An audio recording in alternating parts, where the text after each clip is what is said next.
তিস্তা মহাপরিকল্পনা বাস্তবায়নের দাবিতে মশাল হাতে তিস্তা পাড়ে অবস্থান কর্মসূচি। মোহাম্মদ জাফর আহমেদ, কুড়িগ্রাম জেলা প্রতিনিধি। ছবি, চিত্র, বিস্তারিত। অন্তর্বর্তী সরকারের সময়ে তিস্তা মহাপরিকল্পনার কাজ শুরুর দাবিতে কুড়িগ্রামে নদী পাড়ে মশাল প্রজ্বলন করে অবস্থান কর্মসূচি পালন করেছে স্থানীয়রা। বৃহস্পতিবার সন্ধ্যা ৭টায় জেলার রাজারহাট উপজেলার বুড়িরহাট এলাকায় তিস্তা নদীর পাড়ে এ কর্মসূচির আয়োজন করে তিস্তা নদী রক্ষা আন্দোলন কমিটি। এতে তিস্তা পাড়ের সহস্রাধিক মানুষ মশাল জ্বালিয়ে নদী পাড়ের অবস্থান কর্মসূচিতে অংশ নেয়। তিস্তা পাড়ের মানুষের দাবি, যুগের পর যুগ ধরে তিস্তার করাল গ্রাসে বারবার তাদের ঘরবাড়ি, ফসলি জমি বিলীন হলেও তিস্তার স্থায়ী ভাঙন রোধে কোনো ব্যবস্থা নেয়নি বিগত কোনো সরকারই। তাই তাদের অস্তিত্ব রক্ষায় অন্তর্বর্তী সরকারের সময়ে তিস্তা মহাপরিকল্পনার কাজ শুরুর দাবি তাদের। কুড়িগ্রামের রাজারহাট উপজেলার ভড়িয়ালডাঙ্গা ইউনিয়নের বুড়িরহাট এলাকার জহুরুল ইসলাম জানান, এ পর্যন্ত তিস্তার ভাঙনে 5 বার বসত ভিটা হারিয়েছি, ফসলি জমি হারিয়েছি।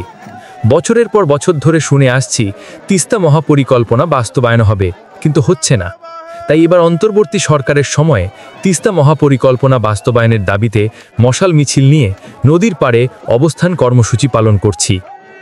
কর্মসূচিতে তিস্তা নদী রক্ষা আন্দোলন কমিটির কুড়িগ্রাম জেলা শাখার আহ্বায়ক মোস্তাফিজার রহমান মোস্তাফা, সদস্য সোহেল হাসনাইন কায়কোবাব, অধ্যক্ষ হাসিবুর রহমান হাসিব, রাজারহাট উপজেলা শাখার আহ্বায়ক আনিসুর রহমান সহ অন্যান্যরা উপস্থিত ছিলেন।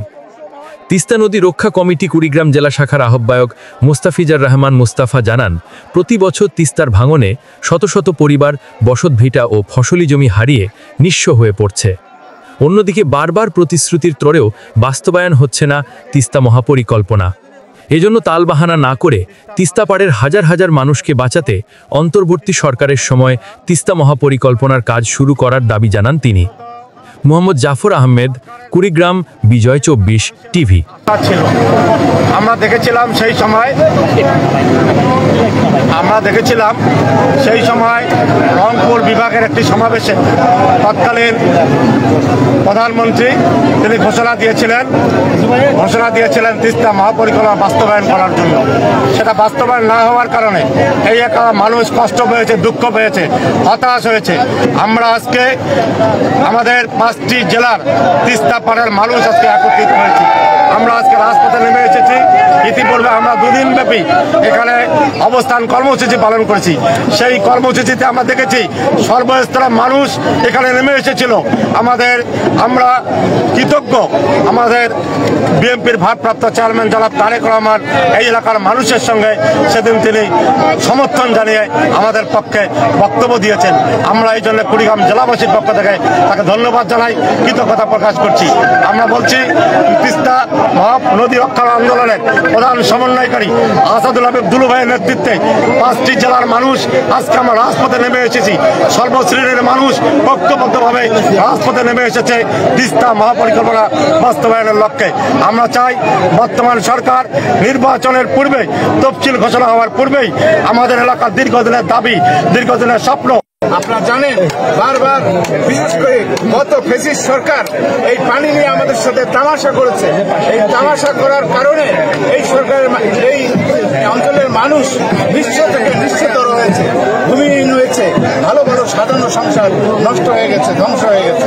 আমরা তাই অবিলম্বে তিস্তা পাড়ের মানুষেরা, লক্ষ মানুষের দাবি আজকে অবিলম্বে এই তিস্তা মহাপরিকল্পনা বাস্তবায়নের কাজ শুরু হোক।